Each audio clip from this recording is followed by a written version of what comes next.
Good morning, traders. You're here with Dale Sargard at the Trader Boys. We've just had the news release on the employment situation, so the job market. We've just created 2.5 million new jobs in the U.S. We've just gone from 14.7% unemployment down to 13.3%. Obviously, this is going to have a phenomenal reaction in the market. So let's just jump over here real quick. We're going to see right now the S&P is up 46 points. Now the NASDAQ isn't getting the same reaction. Now the S&P just did hit a little supply level. We'll get to the chart in just a minute here. We've got the Dow now up 600, the Russell up 5 points, 3.5%. That's a huge recovery on the Russell right there. But again, we're in mixed markets. NASDAQ's not doing what the rest of the markets are doing here. Oil, the news on oil is that they're expected to extend the output. Right, so the supply cuts. So oil is reacting on that today, up 4.4%, up to $39 a barrel now. Right. This is phenomenal. I got positions in oil. I love seeing this.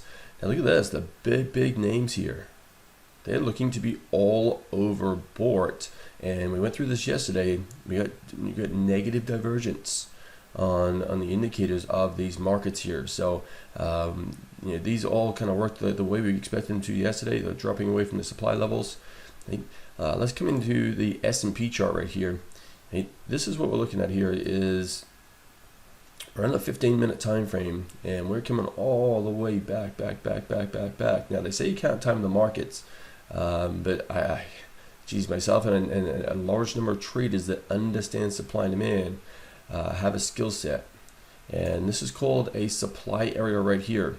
So we've come up, we've got sideways, and we've dropped away, and that's started on a long-term downtrend. There was a tremendous amount of selling pressure here. So we've come up, we've just tagged this. So this is our buy line to go short, right? Our entry line to go short, 3164.75, and this is the area that we've just tagged, and we are dropping away from. So just kind of a little interest there. We'll see what happens throughout the day here on the rest of the day with what happens there. If we just jump over here, here's the Russell 2000 absolutely exploding. We're on the 1 hour time frame here, and it is just rocket ship straight up. So, and the Russell is the lagger of the markets. Same principle here. You're gonna have this little bit of sideways area in here. Okay, a little bit of sideways area coming in there.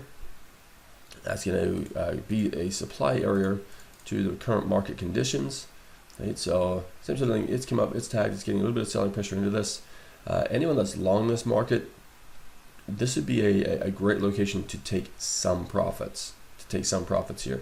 It's been a beautiful uptrend, okay? And good news came into the markets, but be cautious to the downside of this. I mean, there's a long way to go for this whole economy to recover. Right? And it just may not happen. On the NASDAQ here, it got the initial shot up here on the news, right, into this little supply area here, and then look, big, the big boys, the big institutions are selling this good news heavily on those big names, right? So just mixed market, right? It's a Friday. To me, that's a do not trade day. Obviously, there's a lot of movement here. You can take some shorter term trades. You trade your rules, but I'm going to be sitting on the sidelines just kind of, getting into my weekend. That's it for Trader Boys. Have a great day. Have a great weekend. Right? Keep those stops in, manage the risk, and stay safe.